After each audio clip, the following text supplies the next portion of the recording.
The Seekonk Speedway podcast series is a production of Seekonk Speedway and Souza Media. For more information on Souza Media, visit kylesouza.com. And for more information on Seekonk Speedway, visit seekonkspeedway.com.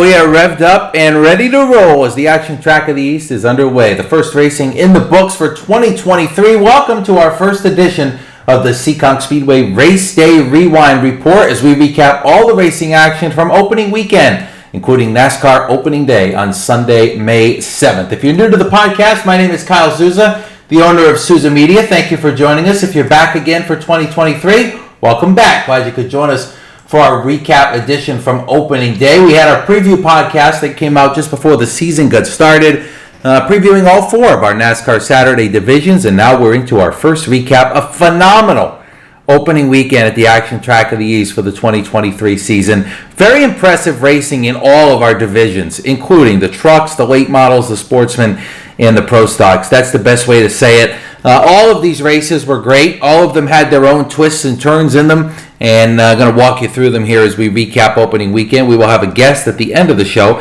Not going to tell you who that's going to be just yet. Stay tuned, listen to that, and we will see who that is in the final segment of the Race Day Rewind podcast. Let's start off on opening weekend. First, on Saturday, we had the car show, the swap meet. Another great turnout. Sold out the front parking lot worth of cars within a couple hours. Had a great turnout to come in for the burnout drags during the NASCAR practice. A lot of people at the track, and great to see, really, as you look at the different cars that were on site, and had a bunch of awards given out. Best car, best looking car, oldest car. I mean, just a variety of different awards given out on Saturday. Of course, the swap meet taking place at the same time. So great to see everybody for that. We had our final tune-up for NASCAR Saturday divisions, which took place at the same time. And Sunday, we went racing for the first time in 2023. If you missed it, I'm sorry to hear that. What a phenomenal day to open the 2023 season at Seekonk Speedway. We had the Pro Stocks, the late models, the Sportsman, and the Sport Trucks in action. And let's start with the Chaz's Auto Body Sport Trucks, the first feature race of 2023 at Seekonk Speedway. And there was a lot of talk going into this race and this weekend about the pavement. Of course, if you're not aware, pavement was put down in turns 3 and 4 and turns 1 and 2. It's not the whole track. It's basically 3 grooves wide from the berm all the way up to the 3rd groove. And I don't know. My opinion, thought the racing was great in every single division. Starting off with the Sport Trucks. We saw very early on in the Sport Trucks, in their qualifying heat, we saw Mike Cavallaro and Brittany Campbell duking it out side by side for many laps. And that kind of showed me that the outside groove may work here in 2023 with this pavement. So good to see. Of course, your heat race winners in the Sport Trucks on Saturday. Brittany Campbell picked up the win in hers. Amy Arsenal picked up the win in hers. Both of these female drivers at Seekonk are part of the Busch Light Accelerate Her program. This is a new program for 2023 put together by Busch Light. And, man, they're off to an impressive start. Both of them winning their heat races. And in the 25-lap Chaz Auto Body Sport Truck 2023 season opener, it was Brittany Campbell parking the yellow number 8 in victory lane, dominating the second half of this race, getting out front and fending off the charges of a couple of tough competitors in this division. But it was clear pretty well into the middle of the race that Brittany was not going to be denied if it was up to her. She goes out there, takes over the lead in this race after winning her heat, and rolls to victory, winning the race by 2 seconds on the track. She took the lead on lap number 13, so right at the halfway point, she jumps out front and took it from Mike Duarte, and basically the last 5 or 6 laps drove away. 2 seconds out of track that they take 14 seconds to go around. That's a pretty good margin to be out front at the end of the race and end up in victory lane on opening day. So congratulations to Brittany. A great way to open her season as part of the Busch Light Accelerate Her program. And she's going to be a threat this year. You look back at what she was able to do last year, making the finals. Wasn't able to win the championship, but I am expecting Brittany to be right there and be a contender for this championship as the season gets down towards the end and the drive for the Cup presented by Sunoco. So watch out for Brittany. She is the opening day winner in the Sport Truck. Second place on the podium was Mike Duarte, former champion. Led a couple laps right before Brittany took it, but not able to get the really the drive he needed in his truck there at the end, mentioning that he was a little bit loose over the final laps, finishing second. Still a great run for him to start the season. Third place on this one, a quiet run for Radical Rick Martin, and that's kind of scary for the rest of the division when I say Rick Martin finished third and it was a quiet run. But third place to open the season, good run for him. Fourth place was Darrell Church, another driver who had speed all weekend, coming home with a nice solid finish. And Amy Arsenault rounded out the top 5. Now, Amy led the first 8 laps of this race, fell back after some contact, and was able to drive back from a worst running spot of 9th into the top 5 for the finish of the race. So, good run by her to get some rebound there and finish 5th. Jake Veneta was 6th. Marissa Morgan having a good run in 7th. Rob Tripp was 8th in his return to the Everett's Auto Parts truck. Tom Scully the 3rd, 9th, and Manny Dias rounded out the top 10. Mike Cavallero took the white flag in 3rd position, but had a motor problem coming off turn 2 in the final laps and finished 13th. We'll see if he can rebound in week number 2. Second feature out on the track on Sunday was the Everett's Auto Parts late model division, and man, this division continues to impress. No matter what you do, no matter what you see, it was impressive to see this late model division hit the track for the first time in 2023. They always are, and it was a real dogfight for the lead. Restart after restart in the middle of the race. Vinny Renegato, who started up front after winning his heat race, the other heat winner in the late models on Sunday for opening day, that was Scott Seredinsky Jr., a rookie, picking up a heat win in his first start. But the feature came down to Vinny Renegato versus Luke LeBrun. They tossed the lead back and forth multiple times in the middle of the race. LeBrun able to lead about 5 laps in a row, really right at the halfway point. He took the lead from Renegato for the first time on a restart, lap 15, held it until lap 19, and Renegato got it back. They restarted again on lap 21, and Luke LeBrun got it back for a few laps, but from there on out, Renegato taking the lead for the final time on lap number 23 and pulling away to pick up the victory in his number 17. While Richie Murray and Luke LeBrun battled for second in the final 5 laps, Renegato opened it up to a 2-second advantage to take down the win. The 2021 champion off to a pretty good start here in the late models, taking down the opening win. Richie Murray finishing second, continuing consistency we saw from him last year. Started 10th, rolls up there to second. Mark Jennison, the defending champion, finishing in third. LeBrun settled for 4th, but had a car that certainly was contending for the win there. And Tyler Tomasi, rebounding from some early race trouble, had to go to the rear to round out the top 5. Chase Belcher was 6th, Corey Fanning 7th. Richard Soulier in the number 8, he finished in 8th. Jerry DeCasperi went around in the middle of the race, had to go to the rear. And the 7-time track champion, rebounding to get up into the 9th spot at the finish, and Bill Goodrow rounding out the top 10. A couple notable names outside the top 10 on opening day. Josh Hedges was 11th. Some contact sent him around racing inside the top 5, was able to get back up to 11th. Jacob Burns, 13th, one of the fastest cars there on Sunday, just didn't shake out for him. Charlie Rose was 14th. He also spun around during the feature. I mentioned Scott Seredinsky won the heat race in his rookie start here in the late models, finished 16th. Connor Souza, 17th. Both of those guys not able to finish the season opening 30-lap main event. So, late models and trucks recapped here on the opening edition of the Race Day Rewind Report. We will take a quick break, and when we come back, we will chat about the other 2 features on opening day. The Helger South Coast Power Equipment Sportsman went for 25 laps. A big chaotic wreck in the middle of that one we'll talk about. And the Pro Stocks opening their season with a 40-lap feature won by, stick with us. If you don't know, I'll tell you. Recap of the Sportsman and the Pro Stocks. And our guest is coming next on this week's edition of the Race Day Rewind Report.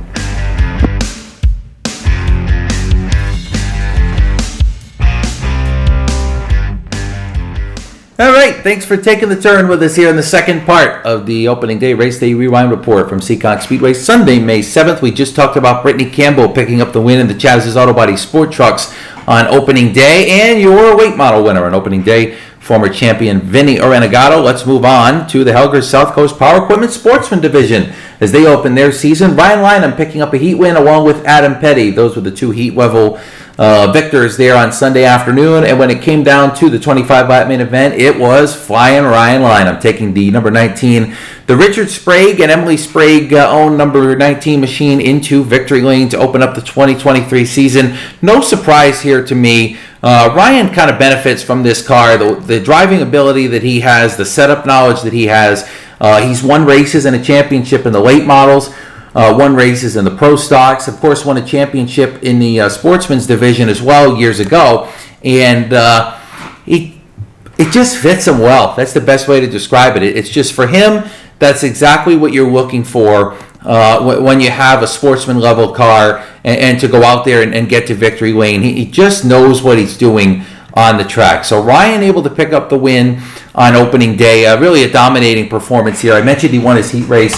Opening day at Seekonk Speedway is a draw to set the lineups for the heat races. All the numbers are put into a hat, and each driver draws out, and whatever number they pick out, that helps to set the heat lineup for that division. And in this case, it was Ryan who drew the number 1. And always good when you started up front. He started on the pole and won his heat, started on the pole and won the feature. You can't ask for much more of that. A dominating performance. And this is very, in a way, it could be scary for the division because Chad Baxter comes out of that same stable, the Richard and Emily Sprague race car stable, and he's dominated this class for the last 2 or 3 years. I know he's only got 1 championship, lost it there in the final lap last year, but man, if they're going to continue to run like this is a scary situation for the rest of the Sportsman division. So, big win for Lineham on opening day, taking down the win in the 25-lap race. I mentioned just before the break, we had a massive accident in the middle of this race. Steve Axon was running inside the top 5.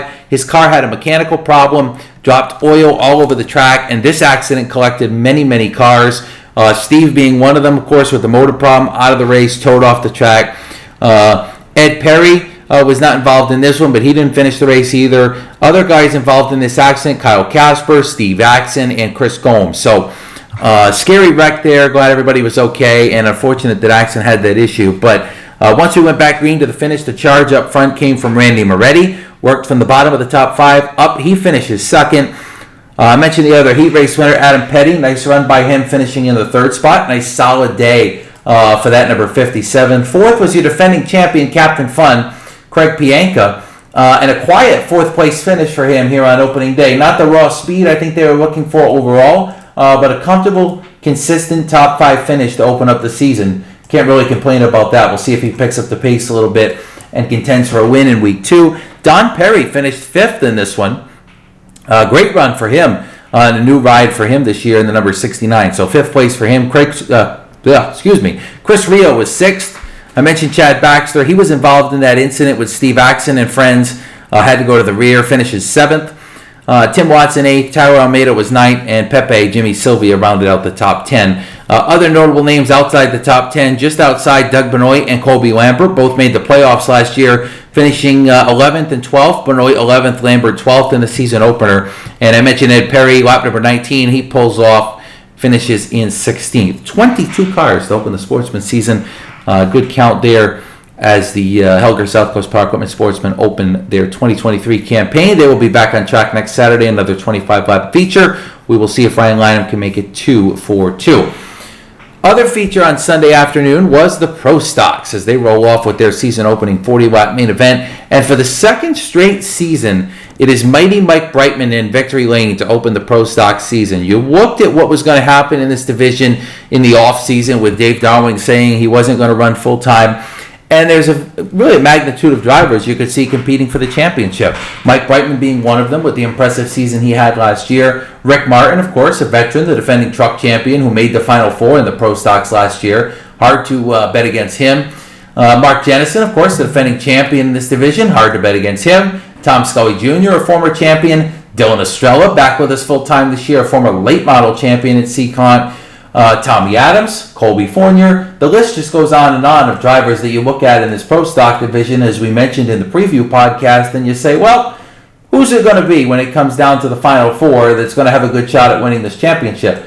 Well, after opening day, I think all eyes are on Mike Brightman for sure, the driver of the 27. Coming out and kicking everybody's butt on opening day. A dominating performance, got the lead early from Colby Fournier.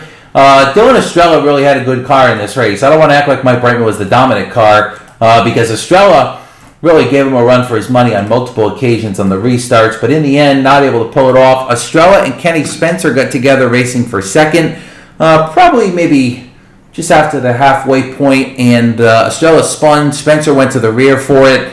Both of them had to come from the back. And from there on out, Mike Brightman dominated the race, pulls away in the final laps, and takes the opening day win.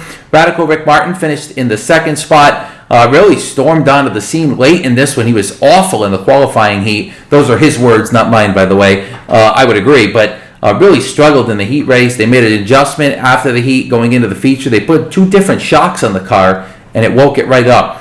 He passed Dave Darling for second in the final laps. Martin for second. Dave Darling did finish third. Not the way Dave Darling is accustomed to starting the season, but overall, third place, not going to run this week. He's going to run a part-time schedule, so we'll see how that shakes out. Mark Jennison finished fourth, finished third in the late models, fourth in the Pro Stock, so a good start to the year for him.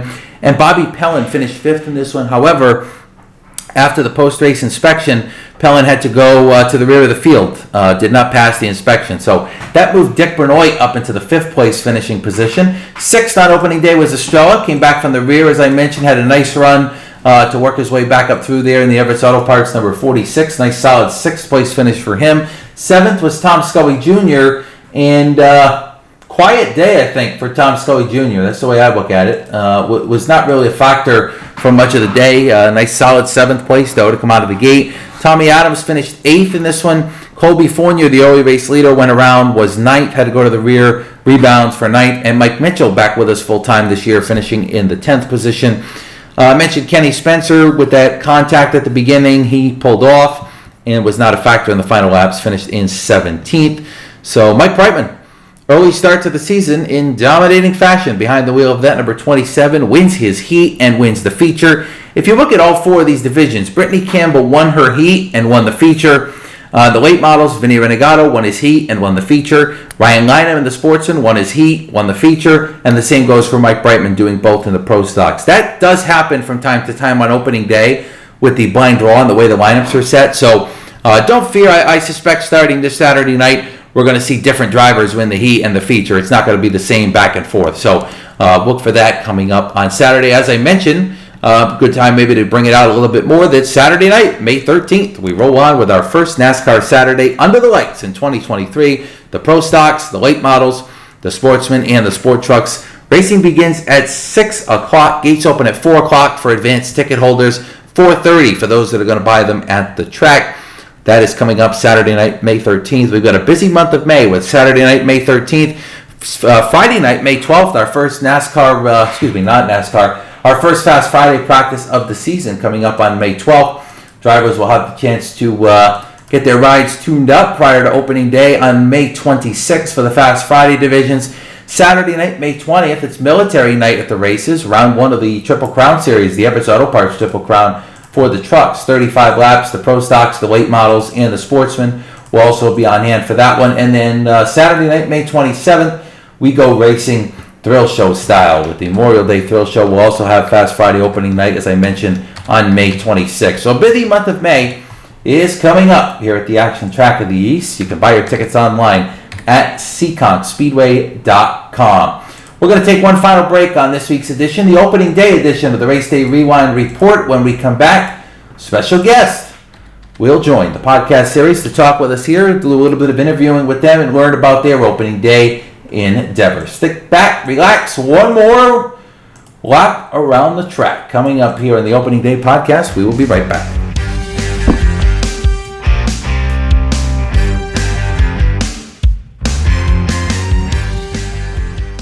All right, welcome back from the break. Final segment of the opening day race day rewind from 2023. Sunday, May 7th in the books. We just talked about Brittany Campbell, Vinny Renegado, Ryan Lineham, and Mike Brightman, your 4 opening day winners. I mentioned that all 4 of them won their heat race and the feature. I don't think we'll see that going forward too much. Usually what happens is somebody different wins the heat and the feature. It does happen from time to time, but usually does happen on opening day the way the lineup draw works from time to time. Well, one of our feature winners is nice enough to join us here on the Race Day Rewind podcast. That is our Helger South Coast Power Equipment Sportsman winner, Ryan Lineham. And Ryan, before we chat about the pretty much butt kicking you put on the field on opening day, I mentioned at the top of the show the new pavement in the corners. You're somebody that's running a Pro Stock, a late model, a Sportsman, so you know the track pretty dang well, won in all of them.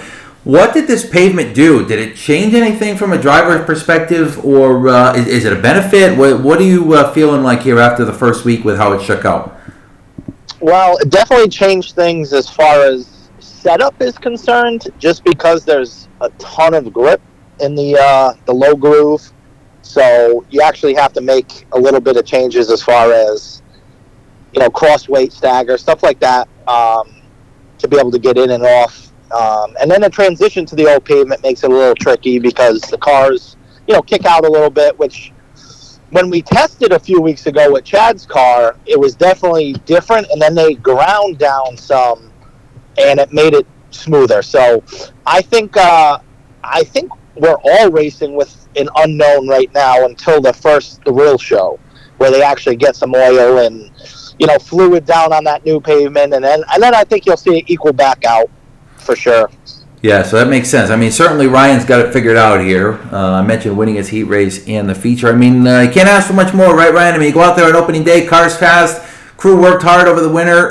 It's always good to come out of the box strong, and especially somebody like you that knows this division so well. Obviously, drawing that number one really helps you too, but overall, the preparation, the off-season, the hard work that's gone into it, it's got to be good to go out there and dominate opening day and get that checkered flag right away. Oh, yeah, of course. And, Richard Sprague, he puts so much into these cars. And, Nat obviously helped us out in the off-season with, our engine program. And I forgot I'm driving right now. The first part of that question was... Well, just in general, I mean, coming out and winning opening day is a big deal. I think drawing the number one obviously helps you, too, to start up front and be able to, Yeah, I think this week was probably more important than any as far as number one, just because it's hard to pass with the new pavement. Everybody's got a ton of grip, and it really equaled out the top, 10 cars, roughly, so to speak, which I think was, you saw that in the pro stocks for sure. With Estrella and Brightman battling it out pretty good there, and it's hard to pass. And the late models, it was a lot of bumping, trying to get guys to move out of that groove. But I think as the weeks go on, that's going to kind of neutral out, and hopefully everybody calms down a little bit, and we can get an outside groove. There's a ton of grip in the outside, but the problem is there's too much grip in the inside, so that'll balance itself out. Yeah, as the weeks go along, certainly more rubber goes down, and Ryan mentions that thrill show coming up on Memorial Day. Definitely a different style environment there. Going to drop some oil, some fluid, some water. It's going to really change the track a little bit, so we'll be interested to see when we get into June what that does. You mentioned passing. I mean, so you won opening day. That's great and all. Now you got to start at the back, at least at the back of the handicap car. So you got to be 10th or worse to start the race on this coming Saturday night. What are you going to do differently? Are you making some changes? Have you thought about kind of how you're going to have to attack this race to try to get up there and do it again? Yeah, for sure. It's definitely going to be some setup changes to be able to turn the bottom. Basically, I mean, when you're out front, you can use the whole track, and that's not going to happen in a pack of cars. And we have a couple ideas that we're gonna try and change to, adjust for the, starting deep in the field with the track the way it is. This is the first time we get to race at night, so I think the grip's even going to be even more enhanced. So it's going to be tricky, but it is what it is. I've been there before. Yeah, definitely. And Ryan mentions a good point. First race under the lights coming up this Saturday. Obviously going to be a little bit different environment. Probably high 70s, mid to high 70s. And then, of course, back on opening day, the sun was shining all day. And the Sportsman division, by the time they go out, is probably going to be maybe the first division under full darkness. They might have a little bit of sunlight, depends on how many accidents there are in the trucks and the late models and how quick the show rolls. But a good chance the Sportsmen are going to get a good shot here under the lights. And Ryan, I know there's a lot of people. I mentioned the offseason that helped you get this car together. You mentioned Richard and Emily Sprague. You mentioned Chad Baxter. I know you guys work really well together, but who are some of the people that are helping you to be able to get you out there and get the opening day win and chase a championship in this division, which for you shakes out pretty well as somebody that's had a lot of success in the Sportsman over the years? Yeah, obviously, RLS performance is number one, because I wouldn't be racing without him and them, and it means a lot. And my the sponsors that I've had for years, which is 5-Star Mechanical, Run 'em Racks Billiards, and Hearthside Fireplace. Those three guys have supported me since I was racing, and it's really nice to keep the same sponsors every year, regardless of which path that I go, which division I go, and or even when we were shut down at Seekonk, we raced Waterford for the season, and they were still on board, different tracks. So it's pretty cool to have the same sponsors and support. And of course, my dad comes down to the shop and helps me with the car too, and Tommy, and he comes down to the shop, Justin Hall, and Chris. So I have a good group of guys, and me and Chad bounce ideas off each other a lot, and he does his own thing with his car, and mine's a little different as far as setup's concerned, but we have the same goal. We win races and whatever, ultimately just try and have some fun. Yeah, obviously you want to get down to the drive for the Cup there. You mentioned some other divisions. Are we going to see you in anything else this year? I know over the last couple of years we've seen you in a late model, we've seen you in a pro stock. Are you strictly worried about the Sportsman here, or are there other opportunities for you as the year goes along? Yeah, I mean, we keep talking about it, and Richard wants to get a pro stock, and he's almost bought a couple of different ones, and we just haven't pulled the trigger. Personally, it's so much work. Yeah. It really, I mean, the Sportsman is so much less work. The pro stocks, you got to have a really dedicated full crew, and it's hard. I'm at the shop a lot, and it takes a lot out of you. I mean, as all these guys know, it's tough if you don't have a dedicated crew and full-time guys that don't just come to the track on Saturdays. It's exhausting. So to stay in the Sportsman, it just makes it much easier on me and my schedule. I can still work, I can still play pool. So I don't know. I mean, the options are open. I have no idea yet. Well, that's good in a way. He's clearly going to keep his options open, and if something comes up, we'll see Ryan in it. And he mentions pool. He's pretty good at that too. So he wins on opening day at the racetrack, and he's pretty good at the pool table as well. So Ryan, appreciate the time on the podcast here, and we wish you good luck. I'm sure we'll be chatting with you soon as we get into the middle of the season, and certainly as we get down to the summer and into that championship chase, and see if you can be a factor in the Final Four. All right, Kyle, thank you. Keep doing what you're doing. All right, that's been Ryan Lineham. Thanks for Ryan for joining us here on this week's edition of the Race Day Rewind podcast.